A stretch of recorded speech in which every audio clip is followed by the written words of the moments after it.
రోగములతో కృంగిపోయినా, రోగములతో కృంగిపోయినా, వైద్యుడవు నీవే యేసయ్యా,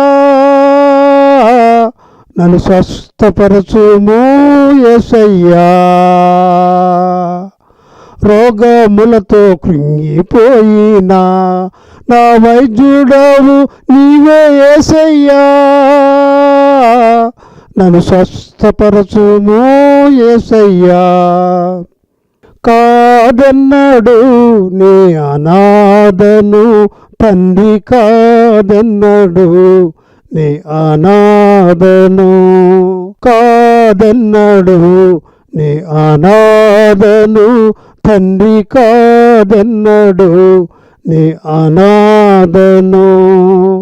నా కన్నీరు తుడుచువాడా, నేనున్నానని అన్నవాడా, నా కన్నీరు తుడుచువాడా, నేనున్నానని అన్నవాడా. అయ్యా కాదన్నాడు నీ అనాథను, అయ్యా కాదన్నాడు నీ అనాథను. తోడుగా ఉంటాడు, విడిపిస్తాడు, గొప్ప చేస్తాడు. వాగ్దానం అది 91వ దావీదు కీర్తనలో చూసుకోండి. మరి కనుక మనకి దేవుడు తోడుగా ఉంటాడు మనలో. కాకపోతే మనం ఏంటంటే ఆయన దగ్గరికి వెళ్ళి విచారణ చేయాలి.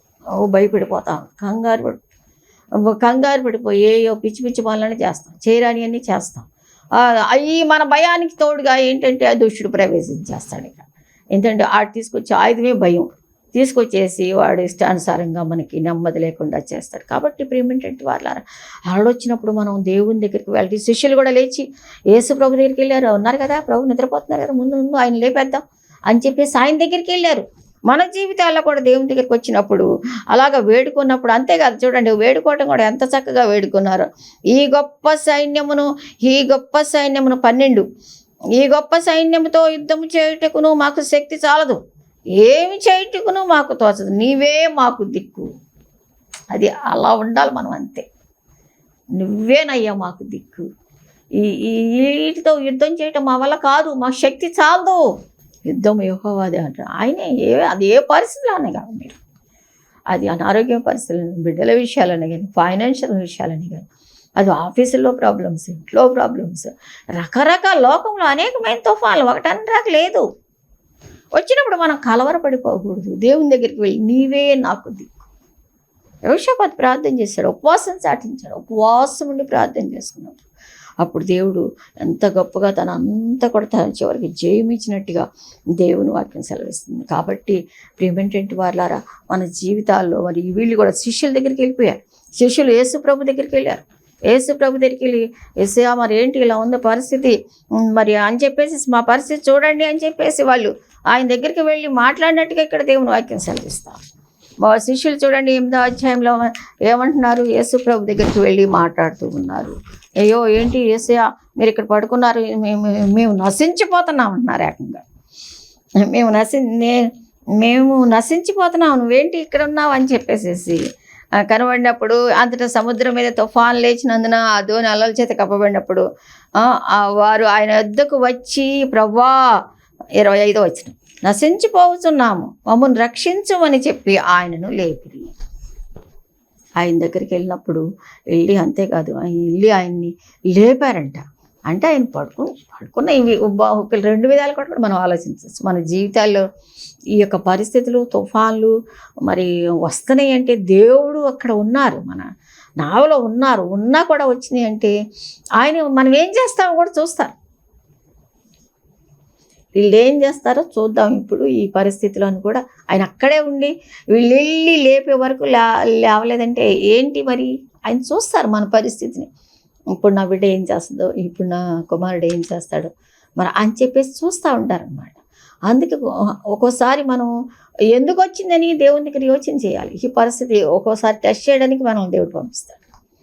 ఒక్కోసారి మనం అంతే కదా, సంవత్సరం అంతా చదువుతారు పిల్లలు, పరీక్షలు పెడితేనే కదా వాళ్ళ సత్తా ఏంటో తెలిసేది. అప్పుడు పాస్ అవుతారా ఫెయిల్ అవుతారా అన్నది పరీక్షల్లో తెలిసిపోతుంది. మన ఆత్మీయ జీవితాల్లో కూడా ప్రభు ఒక్కోసారి పంపిస్తారు శ్రమలు, ప్రభు పంపిస్తారు. ఎందుకంటే ఆయన దాటి నువ్వు మన దగ్గరికి రావాలి. నిన్ను ముట్టినవాడు నా కనుగుడ్డును ముట్టినవాడు అంటాడు అదే ఆయన వాగ్దానంలో. ఆయన దాటి మన దగ్గరికి రావాలి అంతే, ఏదొచ్చినా సరే. అది గుర్తుపెట్టుకోండి. నిజంగా నువ్వు దేవుని బిడ్డవైతే, నిజంగా దేవుడు నీ హృదయంలో ఉంటే, దేవుని యాక్సెప్ట్ చేసి దేవునితో నడుస్తూ ఉన్నట్టయితే, మనల్ని ముట్టుకోవడానికి కానీ మన జీవితాల్లో తీసుకురావడానికి వాడికి అధికారం లేదు. కొన్ని అంటే అనుమతిస్తాడు. యోబుని కూడా అలాగే అనుమతిచ్చారు కదా. అలాగే మన జీవితాల్లో కొన్ని అనుమతిస్తారు, వస్తాయి కొన్ని. ఎందుకు వచ్చింది ప్రభా అని మనం ముందు యోచించాలి, దేవుని దగ్గర యోచించేయాలి. అప్పుడు మాట్లాడతారు. వీళ్ళు వెళ్ళి లేపారంట, ఏంటి మేము నశించిపోతున్నాం. జీవితాల్లో కూడా చాలాసార్లు, నేను కూడా చాలాసార్లు మా విశ్వాస జీవితంలో సేవకు వచ్చిన తొలి దినాల్లో పాస్టర్ గారేమో ఢిల్లీ వెళ్ళిపోయారు పరిచర్య నిమిత్తం. ఇంట్లోనేమో ఏం లేవు. పిల్లలు స్కూల్ నుంచి వస్తారు. స్కూల్ నుంచి వచ్చేవాటికి మరి మనం ఏదో ఒకటి తయారు చేయాలి కదా. ఏదో పాలు వస్తే పాలు బాక్సులో పోసి పంపించేసాను. మధ్యాహ్నం అయ్యే పాపం పాలు తాగి ఈవినింగ్ ఎంత ఆకలి మీద వస్తారు. ఇంటికి ప్రార్థన చేయాలి కదా. ప్రార్థన చేసి మరి ఏదో 4:35 కల్లా ఇంటికి వచ్చేస్తారు. వచ్చేవాటికి మరి వాళ్ళకి ఆహారం సిద్ధపరచాలిగా. ప్రార్థన చేస్తున్నాను, ఏమి లేవు ఇంట్లో.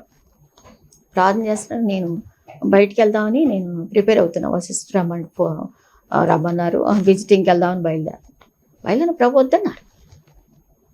అదేంటి ప్రభు వద్దన్నావు, కనీసం వెళ్తే ఒక 100 రూపాయలు వస్తాయని రైస్ తీసుకుని కూరగాయలు తీసుకుని పిల్లలు వచ్చేవాటికి ఏదైనా వాటి చేస్తాను కదా అంటే వద్దు, ప్రార్థన చేయమన్నారు ప్రభు. ఇంక ప్రార్థనలోనే ఉన్నాను. ప్రభు సరే నీ ఇష్టం. అది ఎలా ఉంటుందో చూడండి మనసు. అప్పుడు అయినా సరే దేవుడు మనల్ని కొన్ని పరీక్షిస్తాడు. అప్పుడు ప్రార్థన చేస్తున్నప్పుడు ప్రార్థన అయిపోతుంది.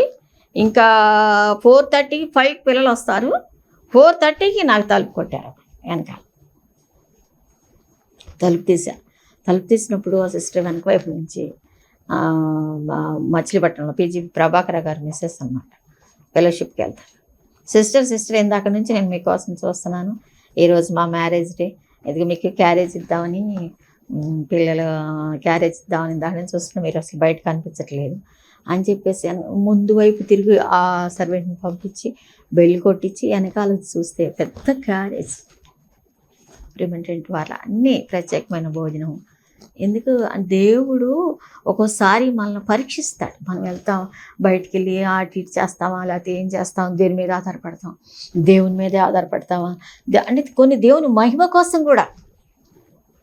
కాబట్టి నాకే ఎందుకు వచ్చింది, నేను ఎంత పవిత్రంగా జీవిస్తున్నాను, నాకేంటి శోధన, నాకేంటి అని ఎప్పుడు అనుకోబాక. ఎందుకంటే దేవుడు కొన్ని మనల్ని ప్రమోట్ చేయడానికి, ఆత్మీయంగా ఒక స్టెప్, ఒక అడుగు ముందుకు తీసుకుని వెళ్ళటానికి, ఆయన చేసే కార్యాలు మనం రుచించడానికి, ఆయన చేసిన కార్యాల గురించి మనం ఆడుకుంటూ వస్తున్నాం. ఆయన చేసే కొన్ని అద్భుత కార్యాలు మనం రుచించడానికి, ఆయన యొక్క ప్రేమ ఎంతో, ఆయన కన్సర్న్ ఎంతో మనం తెలుసుకోవడానికి కూడా కొన్ని కార్యాలు ఎలవ చేస్తారు. కాబట్టి వీళ్ళు కూడా తుఫాను వచ్చేసిందని చెప్పి మేము నశించిపోతున్నాం, లేగు ప్రభు ఏంటి ఇలాగా అని చెప్పేసేసి వాళ్ళు ఎంతో మరి కంగారుగా లేపుతూ ఉన్నారు. లేపుతున్నప్పుడు ప్రభు చూడండి, ఇక్కడ బాధ్యతగా పూర్తిగా మనం ఆయన మీద ఆధారపడాలంటానికి కీర్తన గ్రంథం 127వ అధ్యాయము 1వ వచనంలో కూడా చూస్తే చూడండి, 127లో కూడా అంటే యెహోవా ఇల్లు కట్టించని ఎడల కట్టువారి ప్రయాస వ్యర్థమే. మనం ఏదైనా కట్టాలి, ఏదైనా మనకు జీవితంలో కొన్ని పనులు మనం చేయాలి అంటే మనకు దేవుడు తోడుగా ఉండాలంతే. యెహోవా పట్టణంను కాపాడని ఎడల దాన్ని కావలి వారు మేలుకొని ఉంటే కూడా వ్యర్థమే. ఆయన చేయాలి మనకి ఏదైనా సరే. కాబట్టి ప్రేమేంటంటే వాళ్ళ ఇక్కడ చూస్తే శిష్యులు చాలా కంగారుగా ఆయన లేపుతూ ఉన్నారు. లేపినప్పుడు ఆయన ఏమంటున్నారో చూడండి, 27 ఆ మనుషులు అందుకు ఆయన అల్ప విశ్వాసులారా ఎందుకు భయపడుతున్నారని వారితో చెప్పి లేచి గాలిని సముద్రమును గద్దింపగా మిక్కిలి నిమ్మళమాయను. అందుకేమన్నారంటే అల్ప విశ్వాసులారా, అంటే మీకు విశ్వాసం లేదు అసలు రా, ఎందుకంటే నేను ఉన్నాను కదా ఇక్కడ, ఎందుకు అంత అధైర్యపడిపోతున్నారు, అంత అవిశ్వాసం ఎందుకు మీకు, అంత అల్ప విశ్వాసం, అంత తక్కువ విశ్వాసం ఎందుకు మీకు? గొప్ప దేవుడు నేను ఇక్కడ ఉన్నాను కదా, మీ నావలోనే ఉన్నాను కదా, మీ దగ్గరే ఉన్నాను కదా, అయినా సరే అంత అవిశ్వాసం ఎందుకు మీకు అని చెప్పేసేసి ఆయన అంటే అల్ప విశ్వాసులారా, ఎందుకు దేవుని యందు విశ్వాసం ఉంచట్లో అల్పంగా మనం ఉండకూడదు. 16:8 కూడా చూస్తే చూడండి, దేవుడు అల్పంగా ఉండకూడదు. ఆయన విశ్వాసంలో మరి విశ్వసించాలి. మనం దేవుని సన్నిధిలో మనం విశ్వసించినప్పుడు ఆయన చాలా ఇష్టపడతారనమాట. ఆయన నమ్మినప్పుడు 16:8 చూడండి, యేసు అది ఎరిగి అల్ప విశ్వాసారా మన యొద్ద రొట్టెలు లేవని మీలో మీరు ఎందుకు ఆలోచించుకుంటున్నారు. ఎక్కడ కూడా ఆయన శిష్యులు అద్దరికి వచ్చి రొట్టెలు తెచ్చటం మరచిరి. అప్పుడు యేసు చూసుకొనిడి పరిసయ్యులు సద్దుకయ్యులను వారు పులిసిన పిండిన జాగ్రత్తగా పడని కాగా వారు మనం రొట్టెలు తేనందున కదా ఈ మాటలు మాట్లాడుతున్నారు యేసు ప్రభు అని చెప్పేసి అనుకుంటున్నారు. సాయంకాలమున మీరు ఆకాశం ఎరగా ఇవన్నీ కూడా మీరు అనుకుంటారు కదా, ఇవన్నీ కాదు. కానీ ఇదిగో బిడ్డలారా, అల్ప విశ్వాసం మీరే ఉండకూడదు, విశ్వాసం కలిగి ఉండండి. కాగా మనం రొట్టెలు తేలేదని చెప్పి యేసు ప్రభు ఇలా అనుకుంటున్నాడని యేసు అది ఎరిగి అల్ప విశ్వాసులారా మన దగ్గర రొట్టెలు లేవని మీలో మీరు ఎందుకు ఆలోచించుకుంటున్నారు. మీరు ఇంకనూ గ్రహింపలేదా? 5 రొట్టెలు 5,000 మందికి పంచిపెట్టినప్పుడు ఎన్ని గంపెళ్ళు ఎత్తిద్రో అది అయినను మీ 7 రొట్టెలు 4,000 మందికి పెట్టినప్పుడు ఎన్ని గంపెళ్ళు ఎత్తిరో అది అయినను మీకు జ్ఞాపకం లేదా? నేను రొట్టెలను అంటే ఏంటి? ఎందుకు యేసు ప్రభు వారు ఇలా అంటున్నారు? అల్ప విశ్వాసం అన్నారు. మనం వీళ్ళందరికీ మరి చేయలేమనా ఏంటి చెప్పానంటే అంటే ఏంటి? గతంలో నేను ఎన్ని కార్యాలు చేశాను మీకు? 5 రొట్టెలు 2 చిన్న చేపలను 5,000 మందికి పంచాను కదా. 7 రొట్టెలను కూడా అంతమంది పంచాను కదా. చాలా గంపెళ్ళు మిగిలినాయి కదా. అంటే ఏంటి? ఇక్కడ అన్ని కార్యాలు చేశాను, అయినా మీకు ఏంటి ఇంత అల్ప విశ్వాసం? నాతోనే ఉంటున్నారు, అవన్నీ చూస్తున్నారు, అయినా ఇలాంటి పరిస్థితి వచ్చినప్పుడు ఎందుకు ఎంత అవిశ్వాస పడుతున్నారు? అల్ప విశ్వాసం అని అంటే మన జీవితాల్లో కూడా ఎన్నో కార్యాలు అంతకుముందు చేయలేదా? ఎన్నో చేశారు. మీ జీవితాన్ని ఒకసారి వెనక్కి తిరిగి చూసుకోండి. ఎన్ని కార్యాలు చేశాడు దేవుడు, ఎన్ని క్రిటికల్ పొజిషన్లో నుండి విడుదల చేశారు. ఆరోగ్య విషయంలోనేని, ఫైనాన్స్ విషయంలోనేని, మరి రకరకాలుగా కుటుంబ జీవితాల్లోనేమి, ఆత్మీయ జీవితాలను ఎన్ని కార్యాలు చేశాడు దేవుడు. మరి వాటిని మననం చేసుకోండి, వాటిని వెనక్కి తిరిగి ఒకసారి చూసుకోండి. మరి గతంలో ఉన్నాడు, ఇప్పుడు కూడా ఉన్నాడు కదా. నిన్న నేడు ఒకటే రీతిగా ఉన్నాడు కదా. ఎందుకు మరి ఇంత అవిశ్వాసం పడుతున్నారు? అంతే, మనం కూడా చాలా అనుదినము అద్భుతాలు జరగాలి మనకి, లేకపోతే దేవునితో నడవలేం. ప్రేమేంటంటే వాళ్ళారా, ప్రభు ఇక్కడ అనడంలో ఉద్దేశం ఏంటంటే గతంలో ఎన్ని కార్యాలు చేసి అన్ని గుర్తు చేసుకుని ఎందుకు అంత భయపడిపోతున్నారు? కాబట్టి మనం కూడా మన జీవితంలో మనకి ఏదైనా పరిస్థితి ప్రతికూలంగా వచ్చినప్పుడు దేవుని దగ్గరికి వెళ్ళటమే కాదు, అల్ప విశ్వాసం కలిగి ఉండకూడదు. ఎందుకంటే గతంలో ఎన్ని చేశాడు దేవుడు అవన్నీ గుర్తు చేసుకోవాలి. గుర్తు చేసుకుని దేవుని స్తుతించాలి. గతంలో అది చేసావు కదా ప్రభా, గతంలో కూడా ఇలాంటి పరిస్థితి వచ్చినప్పుడు విడుదల చేసావు కదా ప్రభా, విడిపించావు కదా ప్రభా, అప్పుడున్న దేవుడు ఇప్పుడు కూడా ఉన్నావుగా, కాబట్టి నువ్వు కార్యం చేస్తావు అనేటువంటి విశ్వాసంలో మనం అలాంటి డేంజరస్ పొజిషన్లో కష్టమే అయినా సరే అదే మరి మనం ప్రాక్టికల్గా దేవునితో ఉండడం అంటే. అలాగ ముందుకు వెళ్ళినప్పుడు అద్భుతాలు ఆ దినాల్లో చేశాడు, ఈ దినాల్లో కూడా చేస్తున్నాడు. మనం విశ్వాస జీవితంలో ముందుకు వెళ్తున్నప్పుడు అనుదినము అద్భుతం చేస్తున్నాడు.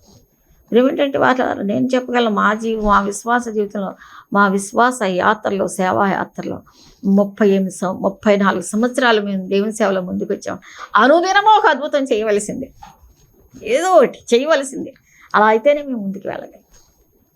ఎందుకంటే కానీ వచ్చినప్పుడు కంగారు పడకూడదు. అది నేను చెప్పేది, భయపడకూడదు. గతంలో చేసావు కదా, కాబట్టి ఇప్పుడు కూడా చేస్తాం. గతంలో ఇలా ఇంతకంటే ఎక్కువ పరిస్థితులను బయట పడేసావు కదా, ఇక ఇప్పుడు కూడా పడేస్తాం అనేటువంటి విశ్వాసంతో దేవుల్లో మనం ముందుకు వెళ్ళాలని, అల్ప విశ్వాసం కలిగి ఉండకూడదని ప్రభు మరి కోరుకుంటా ఉన్నాడు. అంతేకాదు ఆయన ఏం చేశారంటే వెంటనే గాలిని సముద్రాన్ని కూడా గద్దించినట్టుగా దేవుని వాక్యం సెలవిస్తూ ఉంది. ఇక్కడ చూడండి, గాలి సముద్రం అంటే వాళ్ళ బాధ అదేగా. ఆ గాలి సముద్రం వచ్చేసింది, అలలు వచ్చేస్తున్నాయి, మీద పడిపోతున్నాయి, ప్రభు నిద్రపోతున్నారు, అయ్యో మా పరిస్థితి ఏంటి అని కంగారు పడుతున్నారు కదా. అప్పుడు వెంటనే ప్రభు ఏం చేశారంటే ఆయన గాలిని సముద్రమును గద్దెంపగా మిక్కిలి నిమ్మళమాయను. ఆ మనుషులు ఆశ్చర్యపడి ఆయన ఎట్టివాడో, అప్పుడు మరి కార్యం చేసినప్పుడు మాత్రం ఆశ్చర్యపడిపోతారు. గాలిని సముద్రాన్ని కూడా గద్దించేశారంతే. అంత అలల్లాగా మరి ఇది పైకి వస్తున్నటువంటి పరిస్థితిని ఆయన మాట మాత్రం సెలవిచ్చేసి గద్దించేశారు. అంటే ఏంటి, ఆయనకి సృష్టిపై సంపూర్ణ అధికారం ఉంది. ఆయనకి సృష్టి మీద సంపూర్ణ అధికారం ఉంది. ఆయన సృష్టికర్త కదండి, ఆయన సృష్టికర్త కదా, ఆయనే కదా చేసింది అన్నింటినీ. ఆయన మాట సెలవిస్తే ఆగిపోతాయి. అంత గొప్ప దేవుడు కనుక ఆయన సృష్టి మీద అధికారం ఉంది కాబట్టి మరి ఆయన మాట మాత్రం సెలవిచ్చినప్పుడు ఆగిపోయినాయి అనమాట. ఇక్కడ కూడా చూస్తే చూడండి, మత్తయి 14:25 కూడా చూస్తే దేవుని వాక్యం, ఆయన సముద్రం మీద నడుచుచు వారి యొద్దకు వచ్చెను. ఆయన సముద్రం మీద నడుచుట శిష్యులు చూసి తొందరపడి, అక్కడ చూడండి దేవుని వాక్యంలో ఏమైనా సెలవిస్తూ ఉంది, ప్రార్థన చేయుటకు ఏకాంతము కొండ ఎక్కిపోయి సాయంకాలమైనప్పుడు ఒంటరిగా, మత్తయి 14:24 ఒంటరిగా ఉండిను. అప్పటికి ఆ ధోని దరికి దూరంగా ఉండి గాలి ఎదురైనందున అలల వలన కొట్టబడుచుండెను. రాత్రి 4వ జామున, రాత్రి 4వ జాము, రాత్రి అయిపోయింది. 4వ జాము అంటే దగ్గర దగ్గర ఇంకా మొదటి జాము, రెండో జాము, మూడో జాము, 3 దాటిపోయింది, 4 వరకు టైం అవుతుంది దగ్గర దగ్గర. ఆయన సముద్రము మీద నడుచుచు, సముద్రం మీద నడవటం ఏంటండి అసలు, సముద్రం మీద నీళ్ళ మీద నడవటం ఏంటి అసలు, అంటే ఎంత ఆశ్చర్యకరుడు. ఆయన నడుస్తుంటే ఆయన దిగిపోట్ల, ఆయన మునిగిపోట్ల, మామూలుగా నీళ్ళలో నడిచి వచ్చినట్టుగా వచ్చేస్తున్నాను, నీళ్ళలో నేల మీద నడిచి వచ్చినట్టుగా వచ్చేస్తున్నాను.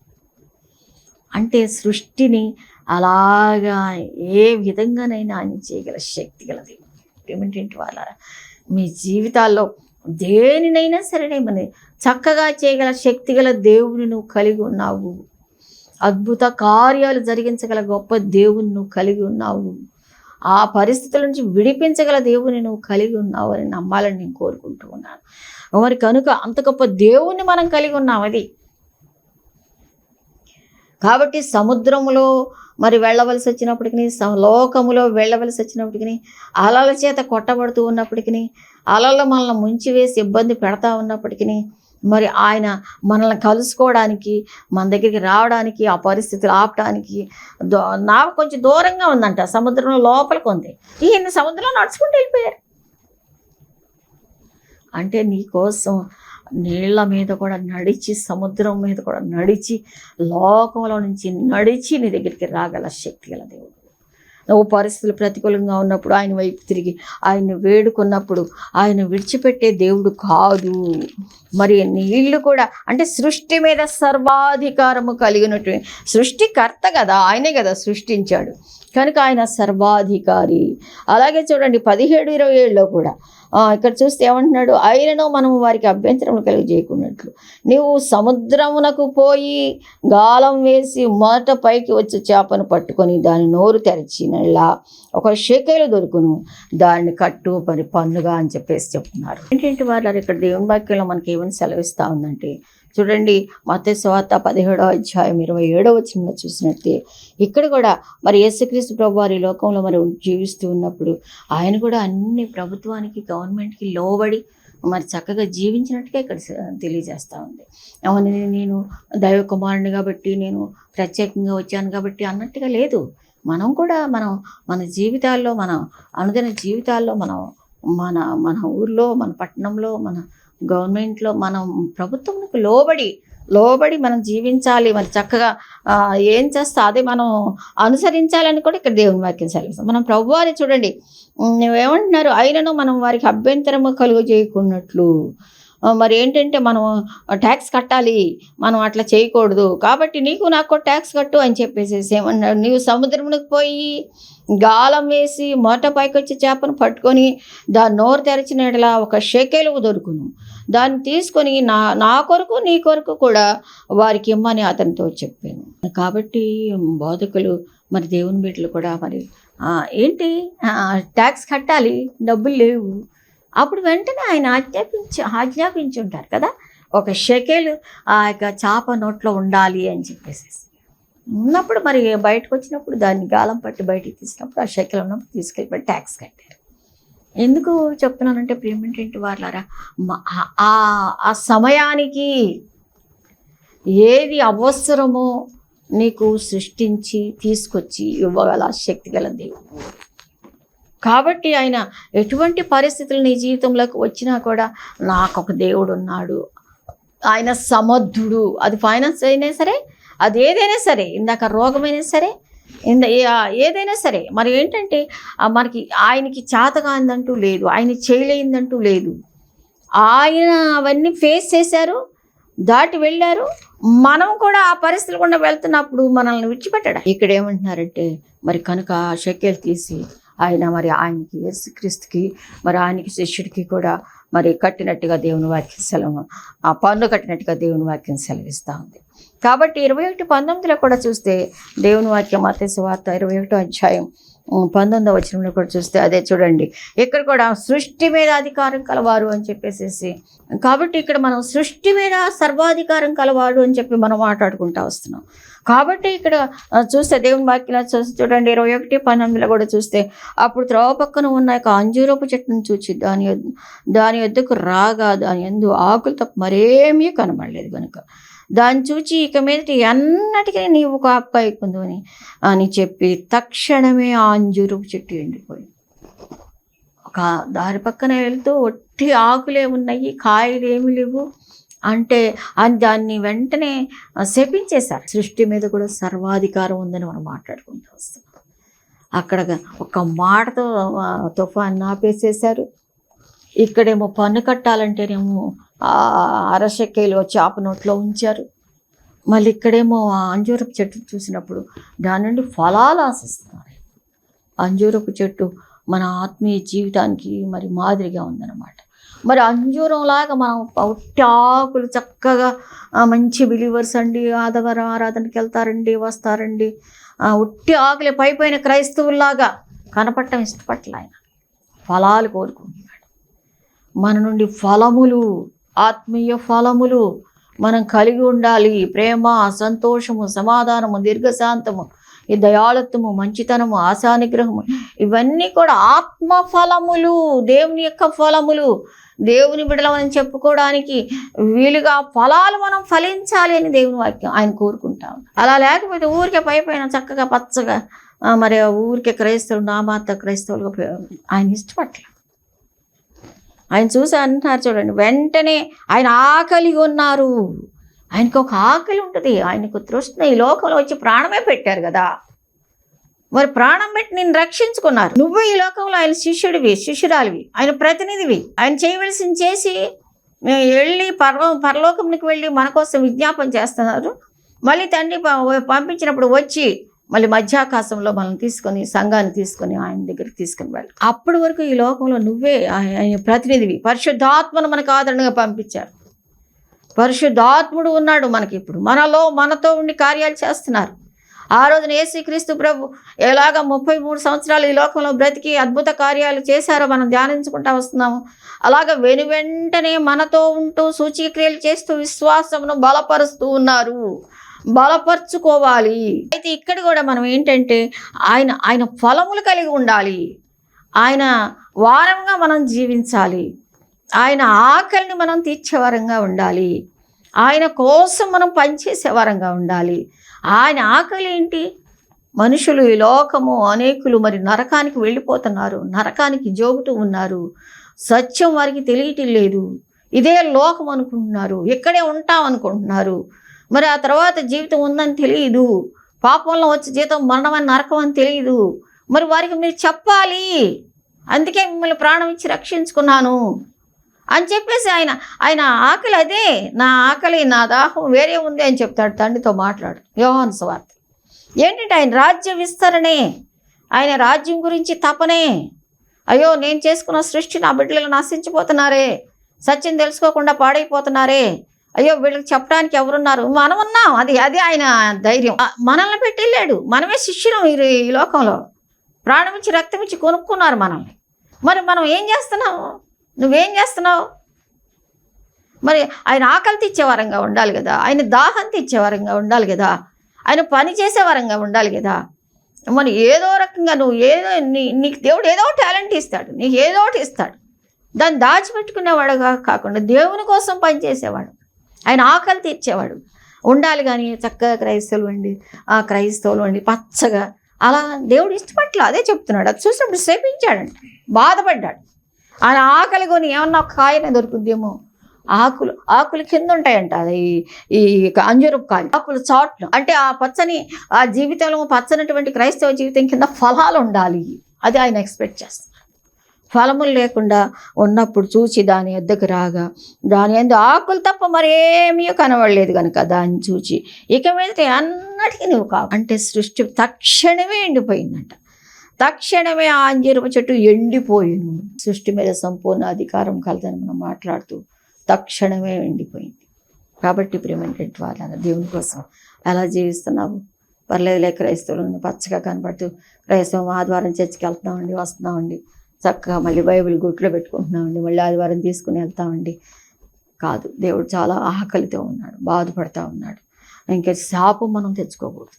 దేవుని కోసం జీవించి, అవును ప్రభా నేనున్నానయ్యా నన్ను పంపు అని ఆ యెషయా గ్రంథంలో చెప్పి ప్రభు ఎలాగ ఈ లోకంలోకి వచ్చారో మన కోసం.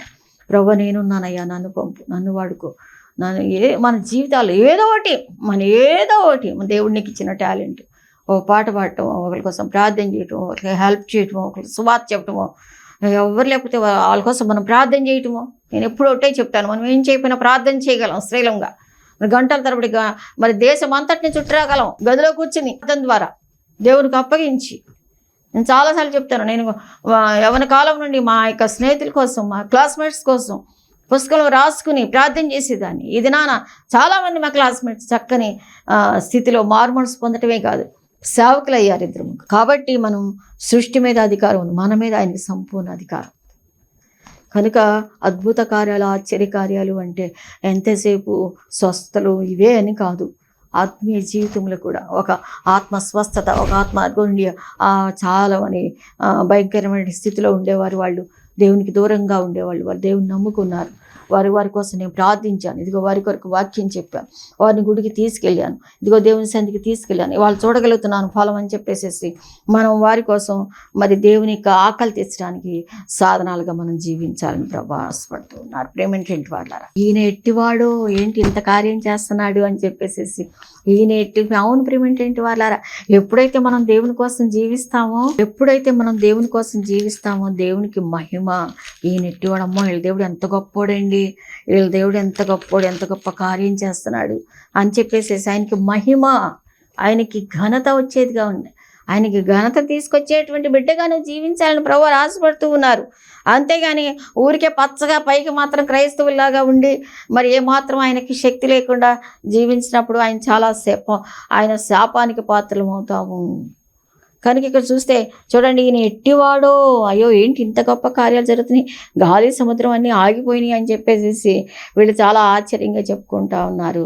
26వ వచనం ఆయన అద్దరిని చూసినప్పుడు దేవుని వాక్యం చూసినప్పుడు వీళ్ళు ఏమంటున్నారంటే, వారు ఇదిగో కుమారుడా నీతో కూడా ఆ మనుషులు ఆశ్చర్యపడి ఈయన ఎట్టివాడో 27 ఈయన ఎట్టివాడో, ఈయనకు గాలియు సముద్రమును లోబడుచున్నామని చెప్పుకొని. ఈయన ఎట్టివాడేంటి, ఈయన దేవుడు కదా. అంటే మనకు దేవుడు మన ఎడల చేస్తున్నటువంటి అద్భుత కార్యాలను చూసి లోకము అమ్మో మీ దేవుడు ఎంత గొప్పోడో. మా ఇంటికి అలా అంటే గారే అన్నారనమాట. హిందూ కుటుంబం నుండి వచ్చారు ఆవిడ పాస్టర్ గారు చనిపోయిన తర్వాత పాస్టర్ గారు చనిపోయి 5 years అవుతుంది కదా, 4 వెళ్ళి 5 వచ్చింది. చనిపోయిన తర్వాత ఆవిడ ఒకరోజు ఇంటికి వచ్చి నా దగ్గరికి వచ్చి అంటున్నారు, రెంట్ పెంచేశారు. చేస్తే అన్నారు, 3 సంవత్సరాలు రెంట్ పెంచలేదు కుమారి, నిజంగా నువ్వు ఉంటావని అనుకోలేదు కుమారి, నువ్వు ఎక్కడికో పిల్లల దగ్గరికి వెళ్ళిపోతావు అనుకున్నాను. నీ దేవుడు గొప్పోడు కుమారి, నీ దేవుడు చాలా గొప్పోడు, నీతో ఉండి భలేగా కార్యాలు చేయించుకుంటున్నాడు. అటు ప్రేయర్ టవర్స్ మనకి అక్కడ జరుగుతుంది, దేవుని సేవ యథావధిగా జరుగుతుంది. యేసు కొరకు జీవించు పరిచర్యలో దేవుడు తోడుగా ఉండి నడిపిస్తున్నాడు. మ్యాగజైన్ పరిచర్య ఏంటి, జూమ్ మీటింగ్ ఏంటి, మరి ప్రార్థనా టీవీ ఏంటి, మరి ఇంకనో ప్రేయర్ టవర్స్, మచిలీపట్నంలో ప్రేయర్ టవర్, విజయవాడలో ప్రేయర్ టవర్, చెన్నైలో ప్రేయర్ టవర్. మరి ఈ విధంగా సేవను ముందుకు తీసుకెళ్తూ దేవుడు మరి నడిపిస్తున్న విధానం చూసి మా ఇంటిగల ఆంటీ హిందూ అనమాట ఆవిడ, మీ దేవుడు చాలా గొప్పడు కుమారి, అమ్మో నిన్ను ఎట్ట నడిపిస్తున్నాడో నేను చూసి నాకే ఆశ్చర్యం వేస్తుంది. అవును, మన దేవుడు మరి అటువంటి గాలి తుఫాన్లు గద్దించి మరి అయ్యగారు వెళ్ళిపోయిన తర్వాత చాలా ఏడ్చాను. అయ్యో నేనేం చేయగలను, నేనెట్లా ప్రభువా నాకే ఏంటి ఈ పరీక్ష అని, ఏంటి తుఫాను, ఏంటి అలా అని చాలా ఏడ్చాను. నేనేం చేయలేను అనుకో, నేను కట్టేశాను కొట్టు. ఏడుస్తూ 6 నెలలు పడుకున్నా నేను. ప్రభు నాతో మాట్లాడి, ఎందుకు ఏడుస్తున్నావు, నా కుమారుడు నేను తీసుకో, నువ్వు నిలబడు, మోషేకి తోడైనట్టు నేను నీకు తోడుగా. ప్రభు నన్ను బలపరిచారు, ప్రభు నన్ను లేపారు, ప్రభు నాతో మాట్లాడారు. మాట్లాడిన తర్వాత ఆ తర్వాత ఇక నాకు తెలియదు, నాకు తెలియకుండా నాకు ఒక శక్తి, నాకు ఒక బలము ప్రభు నడిపిస్తూ ఉన్నారు. 4 years 4 సంవత్సరాలు ఎలా నడిచాను నాకే తెలియదు. 5వ సంవత్సరంలో, ఎందుకంటే దేవుడు చేస్తున్నటువంటి అద్భుత కార్యాలను చూసినప్పుడు ఈయన ఎట్టివాడో